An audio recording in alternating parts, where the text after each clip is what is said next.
소개를 드리자면 현재 캐나다에 계신데 한국에서 대학교에서 경제학을 전공하시고 대학원에 특별한 뜻이 있어서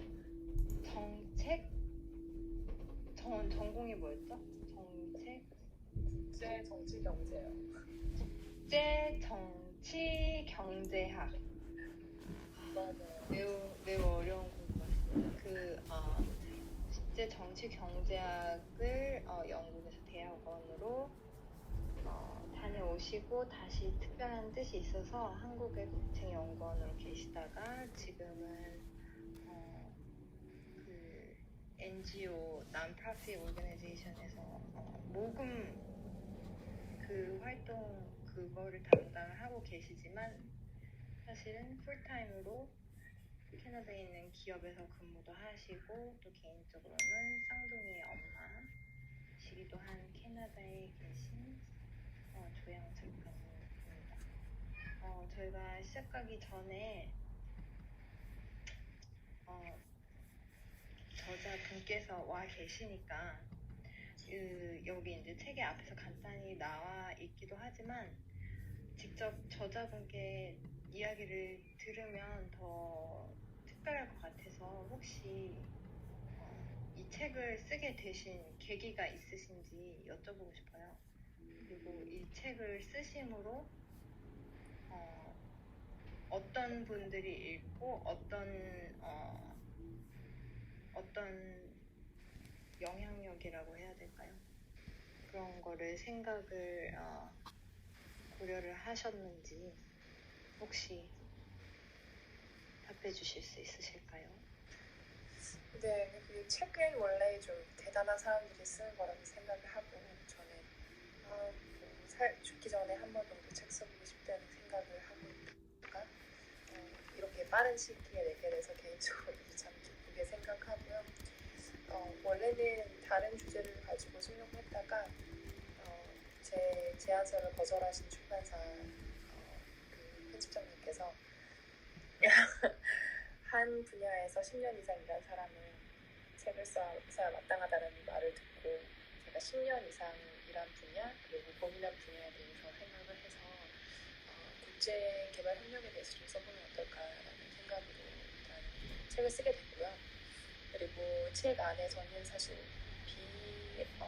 전문가 혹은 그 분야에 대해서 잘 모르는 사람들도 좀 쉽게 접근할 수 있는 방향으로 좀 책을 쓰고 싶었어요. 그래서 제 개인적인 성장 이야기와 더불어 그리고 진짜 이 사람들이 하는 일이 뭔지 대부분 사람들은 봉사라고 생각을 하고 의외로 많이들 이 사람들은 무슨 일을 하는지 다 잘 모르겠지라는 생각들이 많이 들었어요. 소음이 있으신가요? 괜찮으신가요? 소음이 있으신가요? 괜찮아요? 제가 컴퓨터를 가까이 대고 있어서 그렇구나. 네, 그래서 그런 분야에 일하고 계신 분들이 굉장히 많은데 반면 국제개발협력에 사람들이 정말 쓴 책이 없더라고요. 교과서 같은 책 몇 권? 이 정도 말고는 정말 없더라고요. 그래서 그런 계기로 책을 쓰게 됐고요. 그리고 책을 내고 나서 많은 독자들께서 이제 저에게 피드백을 좀 주셨는데 제가 심심하면 가서 책 리뷰를 좀 읽어봐요. 근데 직접 20대 어떤 청년이 저한테 이메일을 직접 보내기도 하고 그래서 굉장히 고민이 많고 하고 싶은 게 굉장히 많았는데 뭔가 현실에 부딪혀서 못하던 상황에 자기도 뭔가 누군가를 돕고 싶다는 막연한 생각이 있었는데 이 책을 그냥 끌리듯이 집어들었다. 그러면서 고민 상담을 하고자 글을 썼는데 글을 쓰다 보니 그냥 나도 주어진 상황에서 최선을 다해야겠다는 생각이 들었다. 이렇게 하면서 좀 이메일을 마무리하시더라고요. 그리고 최근에도 연세가 지긋하게 계신 분께서 이 책을 읽고 굉장히 도전을 받게 되셨다고 하시더라고요. 그래서 제 책으로 좀 잠자고 있었던 열정이 다시 솟아나는 그런 책이었으면 하는 바람도 있고 그런 책이 되고 있다는 생각이 들어서 책을 쓰기 좀 잘했다 이런 생각이 들었습니다. 네, 이상입니다. 나눠주셔서 감사합니다.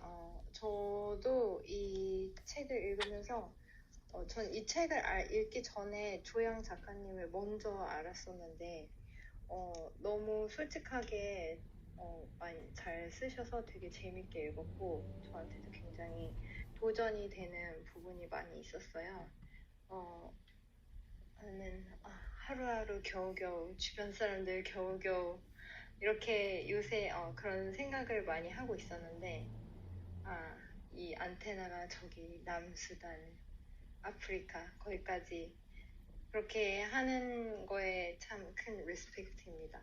그러면 이제 본격적으로 책 내용에 대해서 이야기를 해볼까 해요. 아직 책을 안 읽으신 분도 있을 테니까. 이제 저는 제가 맡은 부분은 파트 1, 제일 처음 파트, 내가 하는 일은 봉사가 아니에요. 이게 전체 파트 제목이에요. 근데 이게 이제 소 챕터가 5개로 나눠져 있는데 첫 번째가 유엔에서 일해야만 사람들을 도울 수 있을까? 이 챕터에서 이제 그 조양 작가님이 처음에 도미니카 거기 공화국으로 가셨을 때 이 국제 협력 이런 사업국 NGO 사업국 대표 이런 거에 대해서 개념이 잘 안 서신 분들이 대단한 청년 봉사를 한다 이렇게 말씀을 많이 이야기를 하셨다고 해요. 그때 그 사람이 바로 저였거든요. 그래서 저도 이 개념 이거를 이제 전문가나 그런 직업적으로 개념이 없었던 것 같아요. 그래서 저도 봉사활동 이렇게만 생각을 하면서 읽으면서 이거 내 얘기네 그렇게 하면서 읽었었고 그래서 여기서 제가 또 재밌게 봤었던 거는 저도 개인적으로 주영 작가님과 비슷한 경험이 있어요. 저도 대학교 1학년 때 어학연수 비슷하게 필리핀을 다녀왔었거든요. 그래서 거기서 비슷한 그 두 계층 간의 극심한 그 차이를 봤었던 기억이 나는데 이 건실한 청년은 그때부터 자신 삶의 목표와 뜻을 세우고 멋지게 나아간 그 길을 읽을 수 있어서 너무 재밌었어요. 저는 그래서 여기에서 NGO 대표는 여기에서는 우물 작업하는 이야기, 우물 파는 그 작업 이야기를 하셨는데 그런 큰 작업이 있으면 그거에 관련된 모든 일을 하시는 것 같더라고요. 그래서 이게 필요에 따라서는 어떤 곳에서는 영리단체가 할 수 있다라고도 생각을 해요. 그렇게 생각을 하면 이제 한 회사가 어떤 나라에 들어와서 정착하기 위해서 거기 이제 사회와 국가와 협력해서 일을 하고 거기에 필요한 업체들 섭외하고 그런 일들을 다 비슷하게 하시는데 여기서는 이제 그 일을 진행하는 기관 자체가 비영리 단체라는 그런 차이점이 있었던 것 같아요. 그런데 제가 여기서 조금 굉장히 눈여겨봤던 거는 조영 작가님이 지속 가능한 발전을 위해서 사람에게 굉장히 투자를 많이 해야 된다는 거기에서 저는 되게 굉장히 긍정이 되면서도 이 나이에 20대 때 이 일을 하셨는데 그때 이거를 경험을 하고 이거를 느끼셨다는 거에 되게 깊은 감동을 받았던 것 같아요. 그리고 그 다음 소 챕터가 무엇을 위해 열심을 내는가 여기였는데 제가 만난 조양 작가님은 30대 후반 우리가 이때 만났잖아요. 근데 이제 20대 거의 10년 전 이야기를 쓰시는데 이때 뜻을 정하고 목표를 정하고 그 커리어를 위해서 열심히 달려가다가 그 커리어적 목표를 이뤘을 때그 10년만 좋았지만 그 방법이 좋지 않아서 굉장히 우울하고 그런 이야기를 솔직하게 다 쓰셨어요. 그래서 저는 굉장히 깜짝 놀랐었거든요. 그래서 아니 내가 아는 조양 작가님이 이런 시절이 있었다니. 그래서 저는 그런 걸 솔직하게 나눠주신 것도 되게 감사하게 생각을 하고 있는데 그냥 저한테 지금 그냥 이렇게 들었던 생각은 그게 이제 인간이기 때문에 어쩔 수 없이 찾아오는 그런 시간이었던 것 같아요.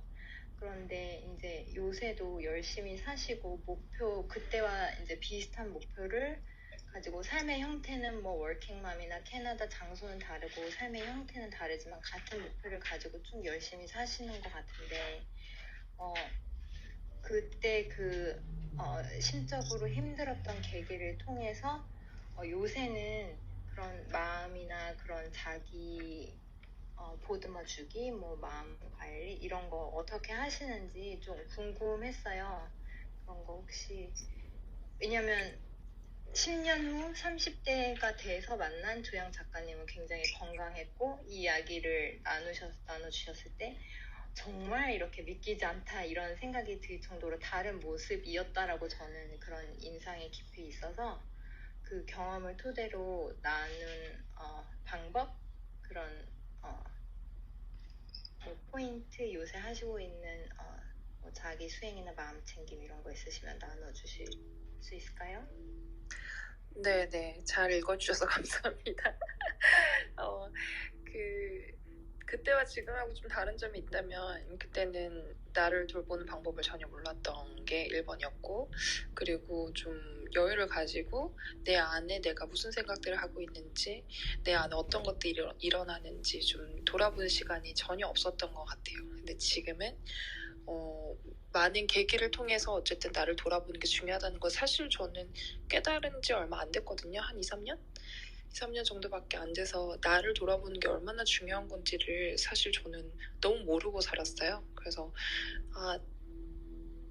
그리고 나를 어떻게 돌아보는지도 몰랐고 그래서 그때나 지금이나 사실 뭐 업앤다운 있고 마음에 감정의 굴복이 있고 우울함이 있고 이런 거는 사실 크게 다르지는 않는 것 같은데 대신 그거를 어떻게 내가 받아들이는지 뭐 약간 제가 예전에도 얘기한 것 같았는데 뭐 만약에 우울한 감정이 오면 왔구나 네가 왔구나 약간 이렇게 좀 생각하고 이거를 막 와 근데 큰일 났어 이렇게 받아들이는 것보다 그냥 나의 슬픈 감정, 우울한 감정, 기쁜 감정 모든 감정들을 그냥 그대로 받아주는 좀 연습을 하고 있는 것 같아요. 그래서 부정적인 거를 다 부정하는 게 아니라 부정적인 것도 긍정적인 것도 다 내가 왔다 거쳐가는 것들이라고 생각을 하니까 조금 그런 부분에서 좀 접근이 달라졌고 저도 애들 이제 일하면서 요즘 애들 보면서 사실 좀 허덕허덕하고 이럴 때가 진짜 많은데 최근에는 그냥 재빨리 빨리 나에게 집중하면서 내가 왜 이런 생각을 갖고 있는지 좀 명상하는 시간들이 좀 많이 생겼어요. 그래서 감정을 주체하지 못할 정도로 좀 힘들다라는 생각이 지배하고 있을 때 가만히 이제 돌아보면 그래 네가 힘들구나 셀프 칭찬도 하고 네가 잘하고 있다 이렇게 힘든데 굳건하게 잘 버티고 있다. 그래서 예전에는 그 칭찬을 다른 사람한테 좀 들으려고 했다면 지금은 아무도 해주지 않아도 내가 나한테 스스로 좀 토닥거려주는 게 사실 마음 챙김의 한 가지 방법 중에 하나인 것 같아요. 당연히 무엇보다 중요한 건 아침에 일찍 일어나서 나와 마주하는 시간들이 매일매일 지속되니까 몸도 마음도 이제 매일마다 어쨌든 리추얼처럼 챙기는 게 큰 것 같아요. 왜냐면 5시 일어나다가 이제 말다가 했었는데 요즘은 이제 몸이 너무 힘드니까 몸도 마음도 바쁜 삶이니까 꼭 이 시간을 포기하면 안 되겠다는 생각이 들더라고요. 그래서 포기하지 않고 그 시간을 보내니까 마음 챙김이 어찌어찌 잘하고 있습니다. 네, 나눠주셔서 감사합니다. 여기 밑에 몰리님 오셨는데 한국에서 안녕하세요. 모두 잘 많이 그리워하고 있답니다. 네, 형님 좋은 팁 나눠주신 것 같아요. 우리 빅토리아님도 늘 말씀하시는 거지만 그 자신을 객관적 입장에서 쳐다보고 그리고 인지해서 이런 기분이 드는구나. 그것만으로도 굉장히 큰 도움이 되는 것 같은데 젊은 시절에 일찍 조인 realization을 잘 하신 것 같아서 제가 참 대견하네요. 네, 우리 이제 두 번째 장으로 넘어가 볼까 해요. 두 번째 장은 나의 작은 생각이 누군가의 인생을 바꾼다면인데 우리 긍정 여왕 혜빈님께서 맡아주셨어요. 졸자에 계신. 네, 부탁드릴게요. 네, 안녕하세요. 혜빈킴입니다. 제 말 들리시나요? 저는 파트 2 나의 작은 생각이 누군가의 인생을 바꾼다면 여기를 맡았는데요. 이 파트를 읽으면서 개인적으로 한 20여 년 전 제가 결혼을 막 하고 중국 선교를 남편이랑 같이 가서 그곳에서 이제 6년 정도 살면서 거기서 만났던 많은 도움이 필요한 사람들을 되게 이렇게 오버랩 되면서 그분들이 되게 생각나는 그런 한 주를 보냈습니다. 예, 되게 감사드리고요. 책에서 작가님이 말씀하셨던 것처럼 거창하게 우리 모두 봉사를 하면서 나의 희생을 요구하는 것은 아니다. 첫 시작점은 관심이다. 이 말에 저도 되게 깊이 동의하고 공감하면서 이 모든 것의 시작점은 관심이라고 하시면서 이제 후원의 중요성에 대해서도 얘기를 해주셨는데요.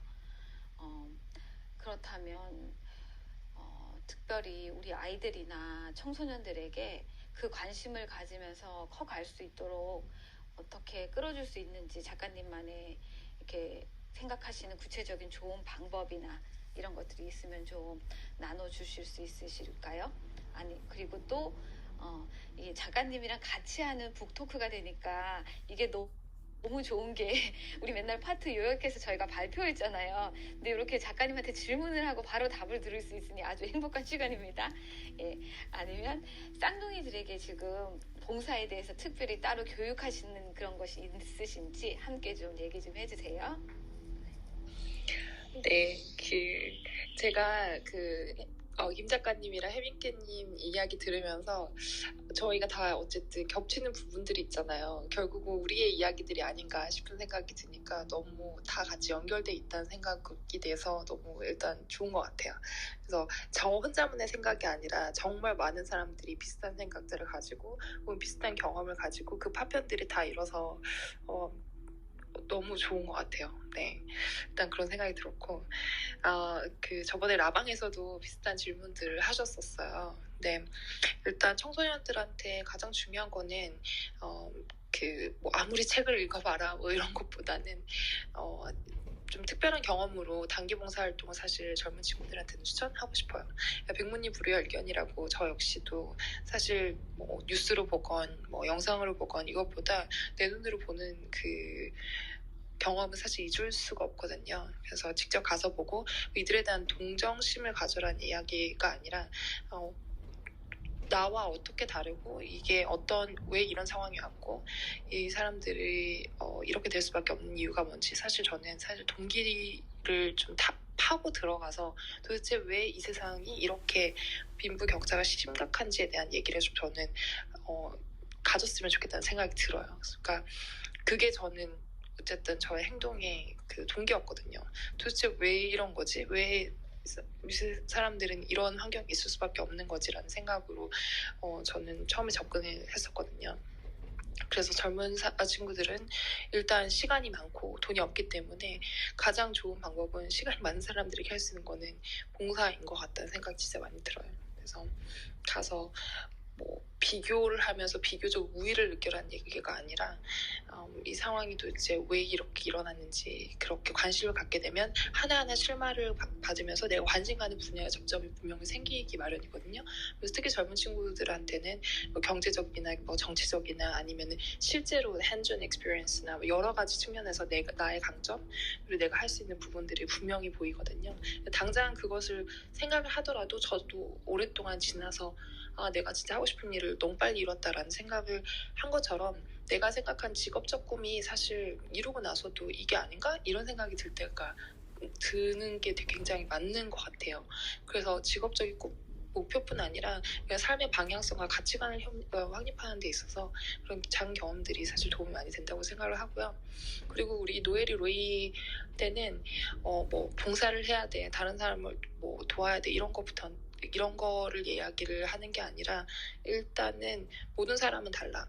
저는 다르다는 거를 인정하는 거를 사실 많이 교육을 초점을 맞추거든요. 특히 교육하기 너무 좋은 환경인 캐나다에서 다양한 뭐 인종, 다양한 문화, 다양한 교육 수준, 뭐 다양한 수준의 사람들과 어울리는 경우들이 굉장히 많아요. 그럴 때 다름에 대해서 아름답다, 조화롭다라고 인정하는 것부터 배우는 게 그게 시작인 것 같아요. 왜냐하면 워낙 단일한 문화에서 자란 아이들한테는 다름에 대해서 굉장히 어려움을 느끼거든요. 사실 저희도 마찬가지겠지만, 근데 다양한 환경에서 자란 아이들이 그 다름을 어떻게 다뤄내는지가 저는 좀 중요하다고 생각을 해요. 그래서 비교하는 문화를 제가 굉장히 싫어하기도 했고, 아이들이 워낙 쌍둥이고 이제 둘이 단순하게 비교할 수밖에 없는 환경에 놓여져 있는 아이들에도 불구하고 이 아이는 이럴 수 있어, 다룰 수 있어, 너보다 이거 좀 빠를 수 있어, 느릴 수 있어 라고 저는 항상 얘기를 하거든요. 그래서 그런 면에서 encourage 시켜주려고 하는 부분도 있고요. 그리고 애들이 조금 더 이제 사회적으로 역할을 할 수 있을 때, 그때는 당연히 저희는 봉사활동을 주기적으로 다닐 생각을 하고 있죠. 그리고 왜 우리가 늘 나누고, 왜 우리가 늘 사람들을 생각하고, 왜 우리가 이웃을 생각해야 되는지를 저희가 그냥 실천하는 것을 보면서 보여주는 게 가장 좋은 교육이라고 생각을 해요.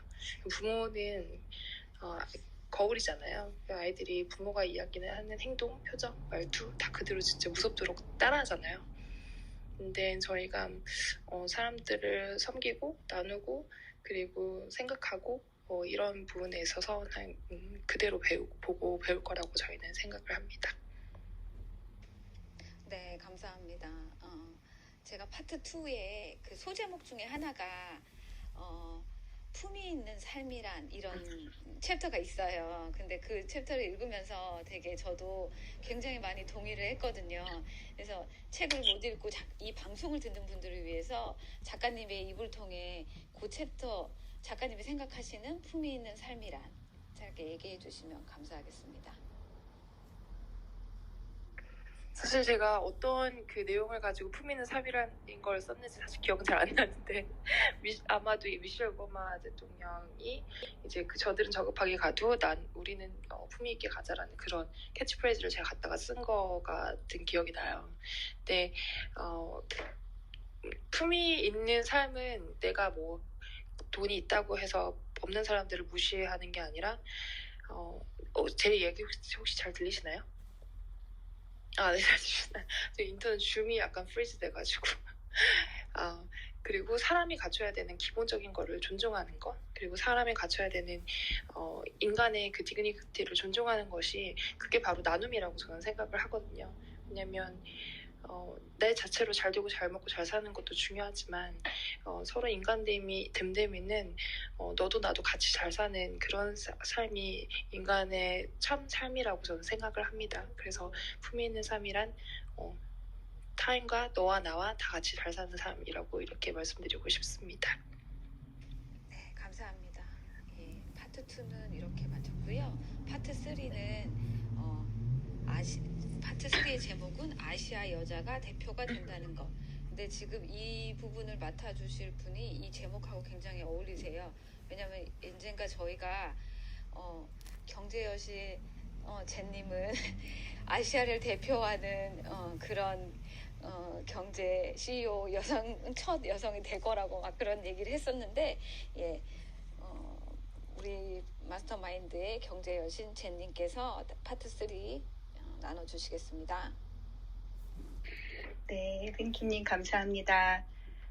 제가 이 책을 읽고서 저는 향님을 이 책 전에 알았는데 20대 때의 향님을 이 책을 통해서 만나게 된 것 같아서 되게 기분이 좋았고요. 제가 이 책을 읽으면서 느낀 거는 20대의 향님은 되게 당찼던 것 같아요. 왜냐하면 다른 사람이나 어떤 부모의 말보다 자신이 원하는 거를 계속 찾아나가고, 그리고 그거를 알았을 때 주저없이 실행에 옮겼다는 게 저는 되게 그 점에서 되게 감명 깊었어요.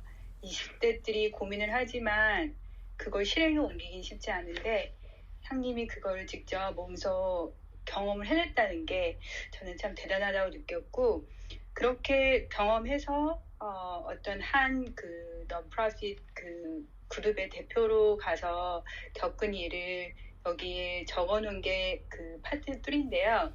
여기에서 대표로 일하면서 고민했던 것들을 잘 나열해 주신 것 같아요.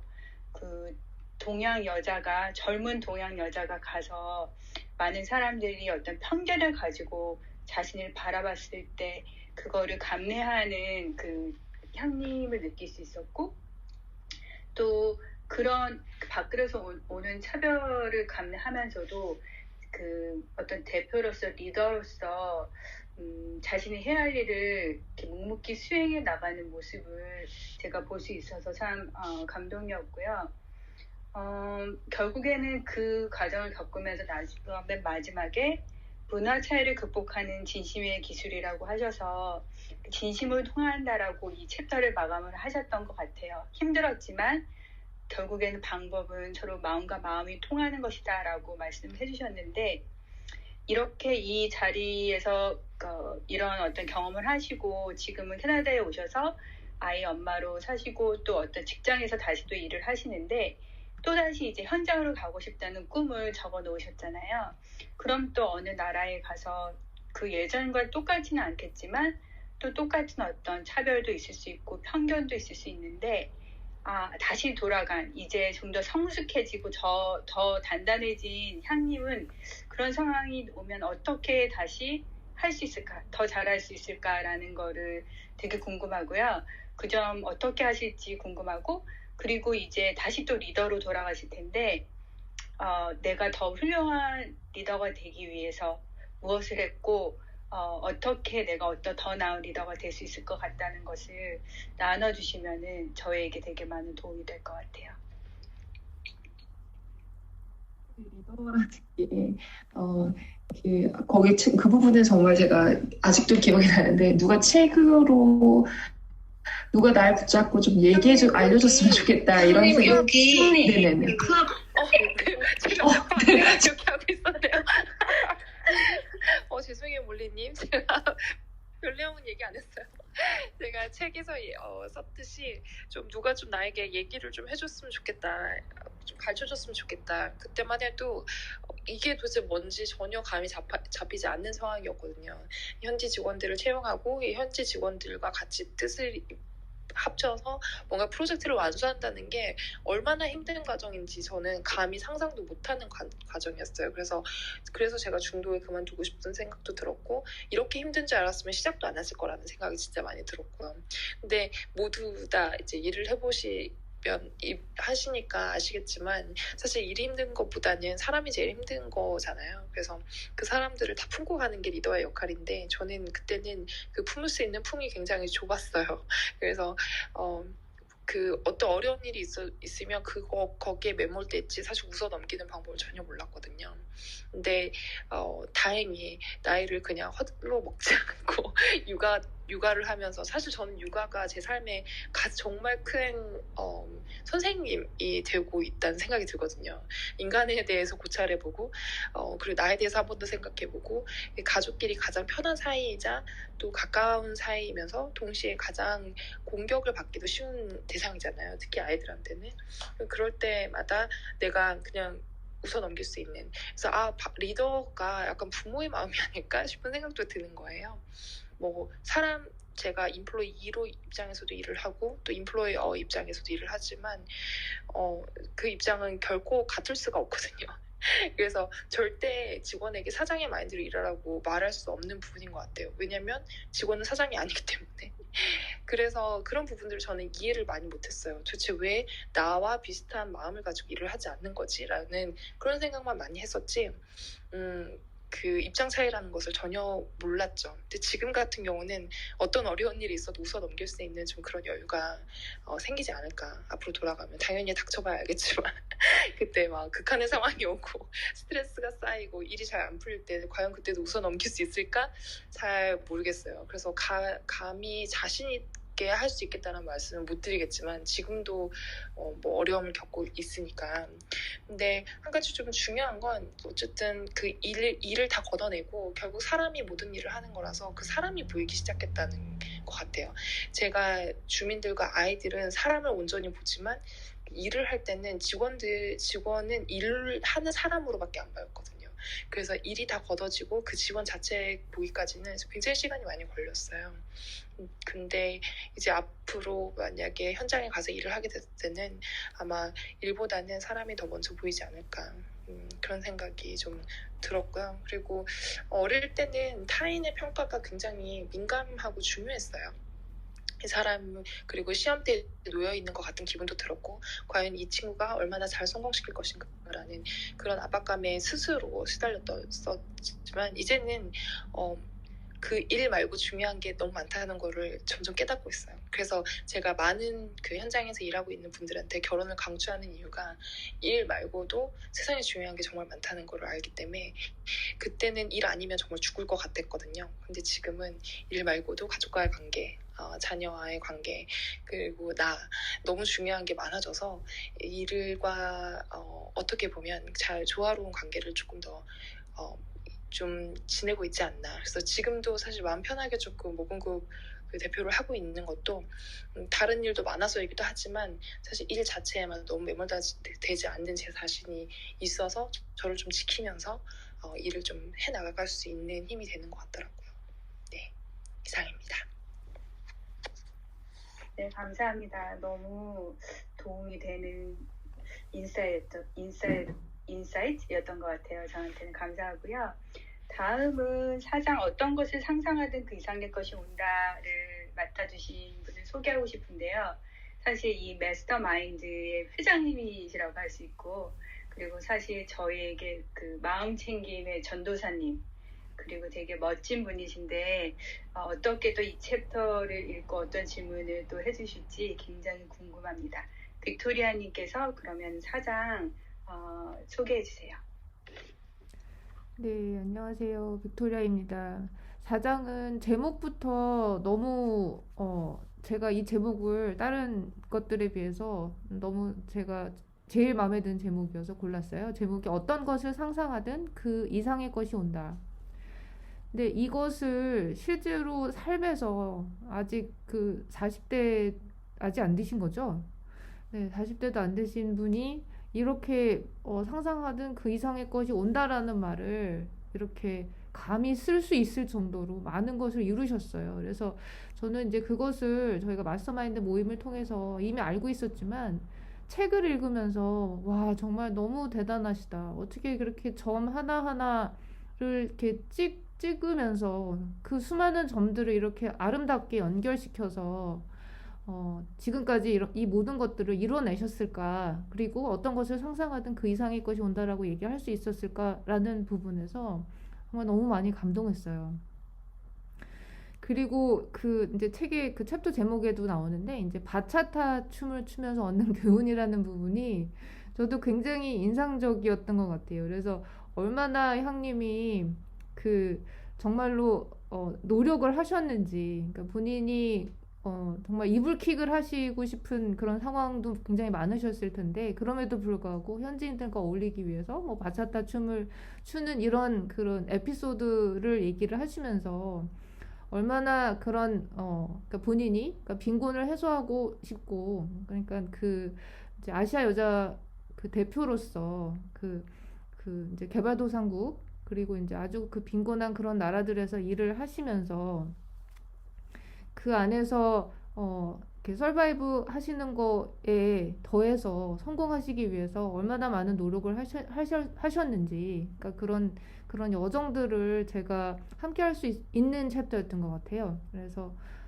너무 재밌게 잘 읽었고, 그래서 이 부분을 너무 자세하게 얘기를 해드리면 책을 읽으시는 분들이 네, 굳이 또 책을 안 읽으실까봐 저는 여기까지 얘기를 하겠고요.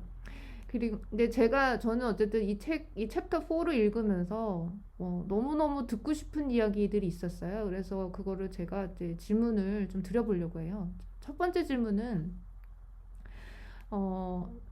이제 본인이 이제 자선 사업가가 되시는 게 이제 꿈이신데, 이 사업가가 되시고 싶은 것은 이제 본인이 세상에 이로운 사람이 되고 싶은 도구로 쓰이기 위해서 이제 자선 사업가가 되기를 꿈꾸셨어요. 그리고 이제 지속 가능한 이제 대안을 이제 내놓고자 하는 이런 작가님의 의지가 담긴 부분이 저 개인적으로 이제 가장 인상적이었거든요. 근데 그 챕터의 제목이 선함과 탁월함이었어요. 그래서 제목도 너무 잘 뽑으신 것 같은데 이렇게 뽑은 이유가 무엇일지 제가 작가님의 그 입을 통해서 더 깊은 이유를 들어보고 싶네요. 알려주세요.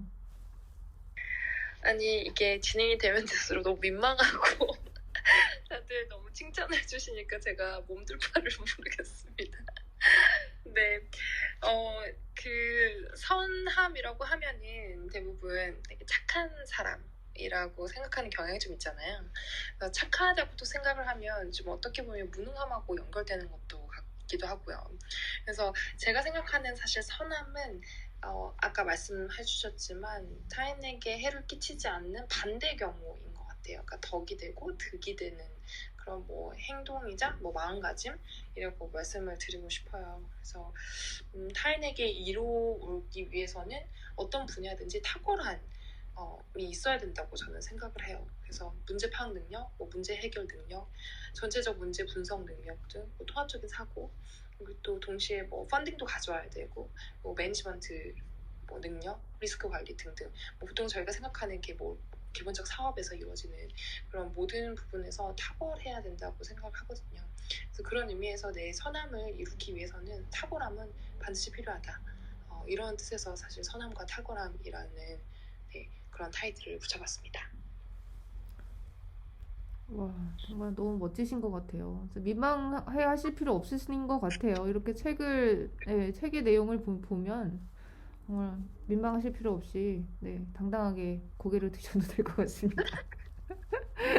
네, 그리고 두 번째 질문은 조금 어려운 질문일 수도 있을 것 같은데, 저는 개인적으로 사실 그렇게 주변에 이제 뭐 그 미국에 홈리스들 많고, 그리고 이제 차를 이제 주차해 놓으면 막 달려와서 막 유리창 닦으려고 하는 사람들도 있고, 그다음에 뭐 굉장히 이제 구걸하는 사람들도 많잖아요. 그래서 근데 그런 분들을 볼 때마다 저는 이게 개인이 해결할 수 있는 일인가? 이런 생각들에 굉장히 많이 사실 그분들을 그 자리에서 돕는 일들을 주저했던 것 같아요. 네, 그래서 지금 책에 보면 이제 세계 인구의 8억이 영양 부족에 시달리고 있고, 영양 부족으로 만 5세 이하의 어린이가 매년 310만 명이 죽어가고 있다는 사실이 정말 저는 쇼킹했거든요. 근데 그 숫자가 코로나 바이러스로 전 세계에서 사망한 204만 명, 2021년 1월 그 기준에 보다도 훨씬 더 많은 숫자라는 사실에 정말 너무 많이 놀랐어요.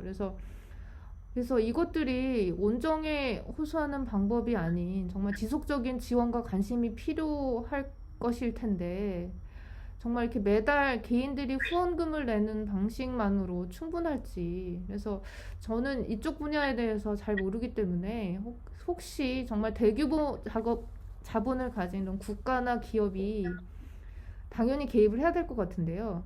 이런 부분에 대해서 좀 아시는 내용들을 나눠주시면 제 마음이 좀 편해질 것 같습니다. 지금 제가 책을 읽으면서 개인의 힘으로 이것들을 다 어떻게 해결을 하지? 그러니까 좀 머리가 막 많이 아파졌거든요. 맞아요. 네.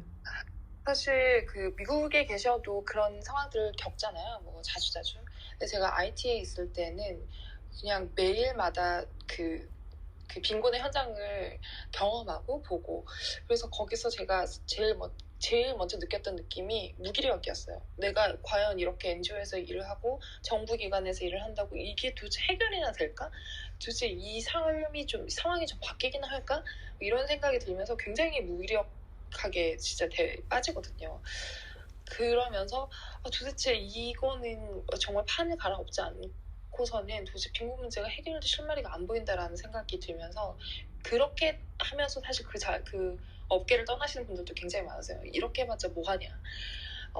근데 동시에 가장 평범한 사람들이 할 수 있는 방법은 후원밖에 없다고 저는 생각해요. 내가 평범하기 때문에 후원을 해야 된다고 저는 생각을 하거든요. 만약에 내가 특별한 뭔가 사명이 있고 또 내 삶을 좀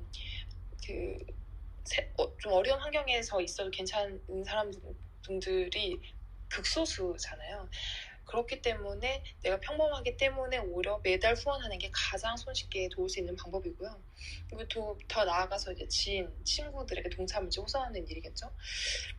거기에서 조금 더 나아가면 내 전문 분야들이 있잖아요. 내가 잘하는 분야들, 내가 좀 현업에서 하시는 부분 있으면 그런 관련된 기관들을 찾아가서 뭐 보드 멤버라든지 이사진으로 들어가고 그 안에서 목소리를 내는 방법도 정말 전문적으로 효과적으로 내는 방법이에요.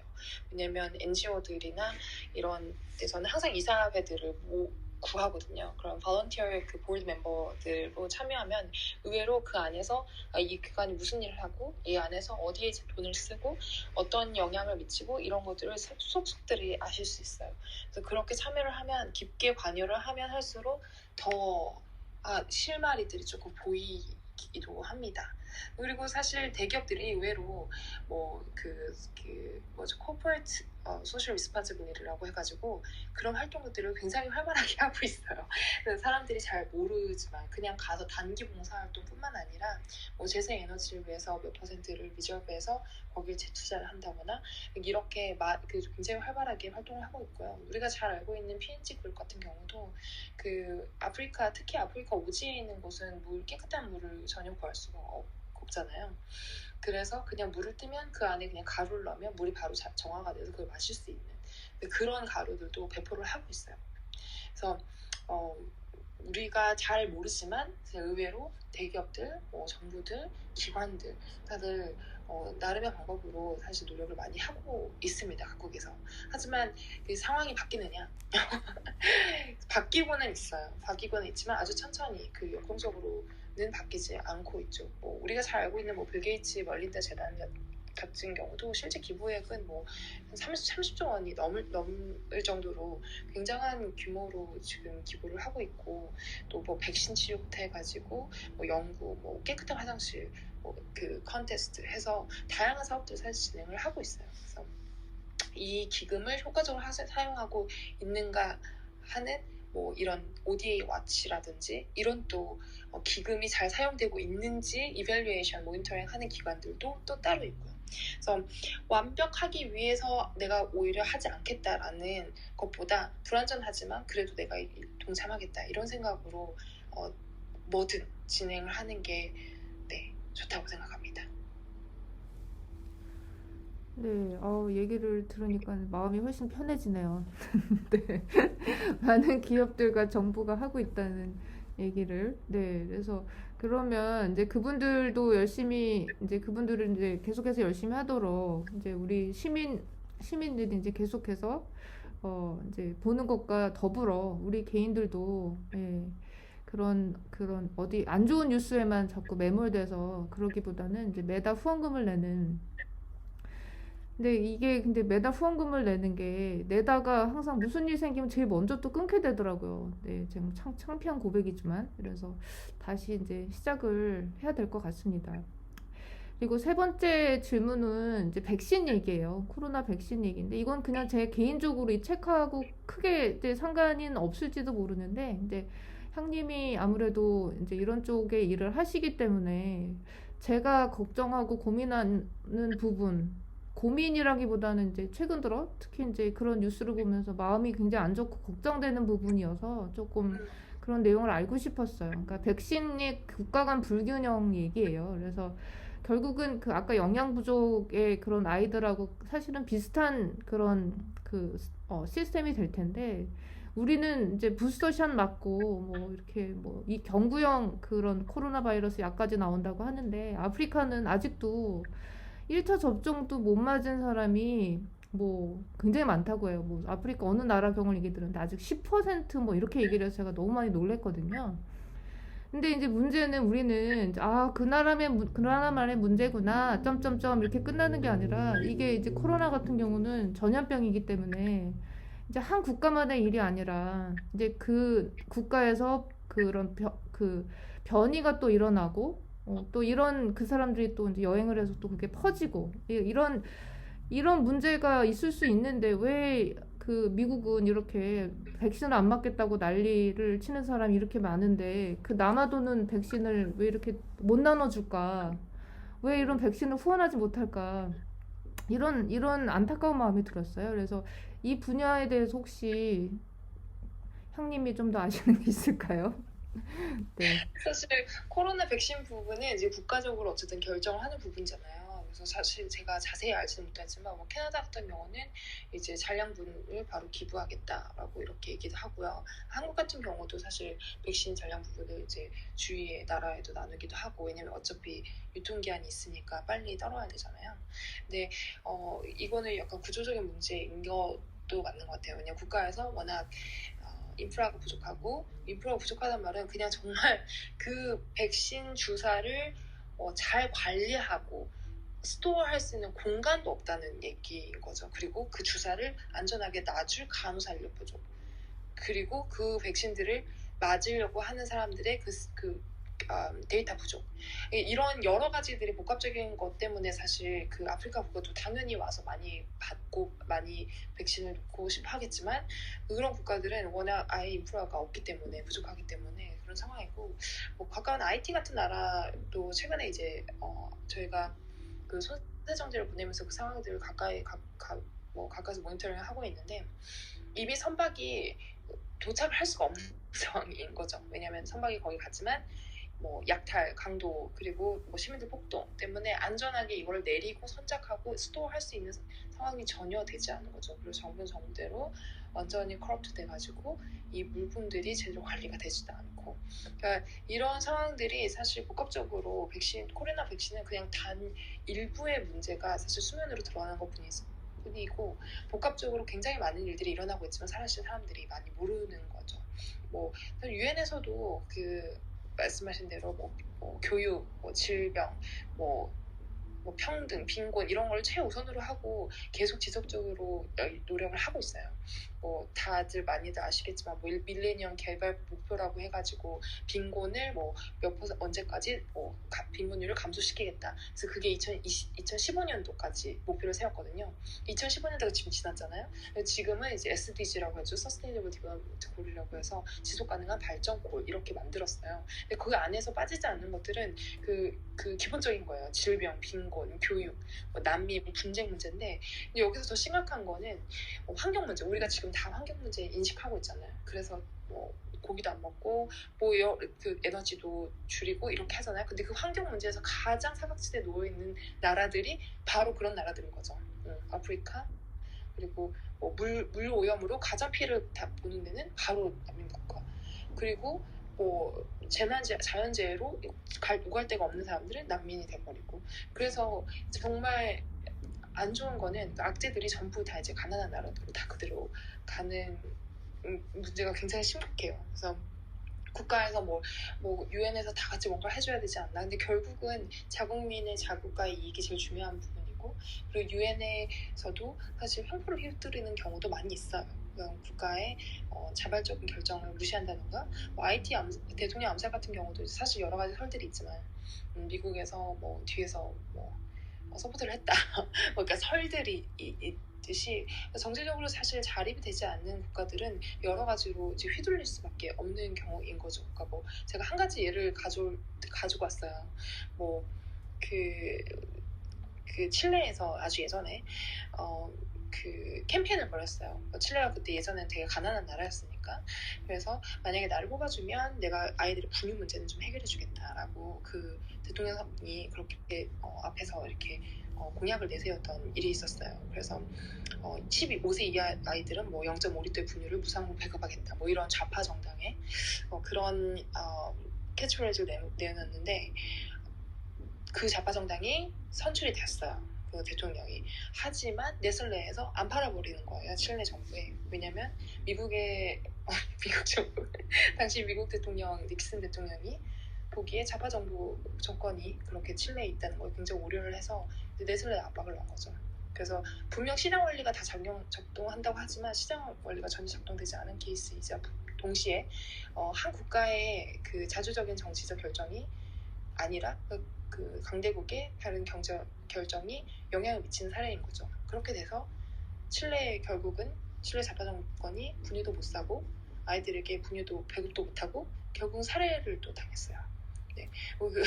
이런 일들이 실제로 일어난 일들이고 실제로 일어나고 있는 일들이라서 사실 우리가 알지 못하는 사이에 굉장히 우리가 단순하게 시장 원리 뭐 공급과 뭐 수요라고 얘기하지만 그 시장 원리 뒤에서 정치적으로 일어나는 일들이 굉장히 많고 거기에 관심을 갖는 것이 굉장히 중요하다는 생각이 들어요. 그래서 그랬을 때 우리가 뭐 한 사건을 바라볼 때 조금 다양한 관점으로 바라볼 수 있지 않나 이런 생각도 들고요. 그리고 한 기업을 바라볼 때도 뭐 이런 역사가 있었지라고 한번 알 수 있고 네. 그래서 그 한 사건, 한 국가의 빈곤은 결국 그 각 국가만의 문제가 좀 아닐 수도 있다라는 또 얘기를 하고 싶습니다. 네, 이상입니다. 네, 감사드립니다. 저는 그럼 파트 4 여기까지 하고요. 네, 김 작가님 다시 나와주세요. 네, 여러분들 너무 귀한 질문 준비해 주셔서 듣는 것만으로도 굉장히 많은 인사이트를 얻었어요. 말씀 나눠주신 것처럼 빈곤에 대해서 한 번도 생각을 안 해본 사람은 없을 것 같아요. 그런데 이게 너무 압도되니까 아프리카의 빈곤? 그러니까 그렇게 생각하면 정말 나와는 별개의 문제라고 생각을 할 수가 있는데 이거를 이렇게 책 한 번 읽고 대화 한 번 하고 관심 한 번 가지면서 이거를 조금 더 이렇게 우리 계획 세울 때도 쪼개잖아요. 한 달 목표, 일주일, 하루 목표, 1시간. 그렇게 하면 조금 더 피부로 느껴지는 것 같아요. 아까 빅토리아님께서 창피한 경험이라고 끄는 경험이 있었다라고 말씀을 하셨는데 이미 그 경험이 있으시다는 거는 그걸 하셨던 경험이 역시 있으시다는 거여서 빅토리아님께서는 창피한 경험이라고 나눠주셨겠지만 사실 듣는 분들께 많은 분들께 도전이 될 거라고도 생각을 합니다. 그래서 우리가 모두 난 너무 내가 뭘 할 수 있어 이렇게 보통의 나라고 많이 생각하잖아요. 근데 아까 형님께서 말씀해주신 보통의 내가 할 수 있는 가장 손쉽고 빠르게 할 수 있는 일은 기부라고 말씀을 하셨는데 우리가 막 신문에 나오는 몇 억씩 막 이렇게는 할 수는 없지만 5불, 10불, 만원, 2만원 이렇게 할 수는 다 있을 것 같아요. 그래서 조금 정보를 드리자면 지금 형님께서 계신데 그 단체 그 웹사이트로 Good Neighbors Canada.ca 그리고 요거 이렇게 옆으로 하고 Better-Life-Girls 하면은 거기 우간다 여아들을 위한 생리 개선 인식 2018년부터 진행되고 있다고 하세요. 그래서 제가 아프리카의 빈곤은 어떻게 할지는 모르겠지만 내가 한번 커피값 안 낀 걸로 한 소녀가 생리대 한 팩을 마련할 수 있으면 그것도 유의미한 게 아닐까 해서 한번 나눠봐 드렸고요. 그리고 지금 형님은 축하드릴 일이 있는데 이 책을 보시고 어떤 기업에서 월간 사보에 이제 글을 계속 기고를 해주시기를 바란다는 요청이 있으셨대요.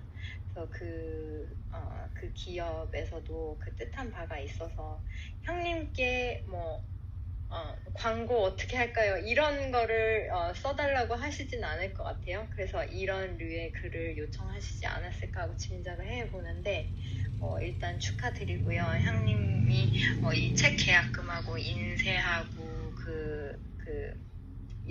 이렇게 글 쓰시는 거 이런 거를 개인적으로 또 후원하시는 단체, 본인이 일하시는 단체 외에 또 개인적으로 후원하시는 또 다른 분께 또 이거를 다시 또 기부를 하고 있으시다고 합니다. 그래서 이런 거를 듣는 것만으로도 한 번 더 관심 가져보고 한 번 더 손 내밀어보고 한 번 더 내가 할 수 있는 거는 뭐가 있을까 한번 머리 한번 굴려보고 하는 것만으로도 많은 도움이 되는 것 같고 이게 지금 여기 쓰신 내용 많은 부분이 10년 전에 있었던 일이에요. 향님 현재 생활이 아니라 결혼 전에 20대 때. 그래서 주변에 청소년이나 청년들에게 굉장히 권장 도서로 추천해 주고 싶은 책이라서 한번 읽어보시고 주변에도 선한 영향력 많이 끼쳐주시면 좋을 것 같아요. 네, 오늘 마지막에서 두 번째 시간 마스터마인드 오늘 마치고요. 다음 주에 마지막 책 혜빈킴님 진행으로 다음 주에 올해 마지막이 될 것 같아요. 다음 주에 뵙겠습니다. 좋은 밤 되세요. 감사합니다. 감사합니다. 감사합니다. 감사합니다. 감사합니다, 몰리님. 끝까지 들어주셔서 고마워요. 감사합니다. 리부트님. 감사합니다.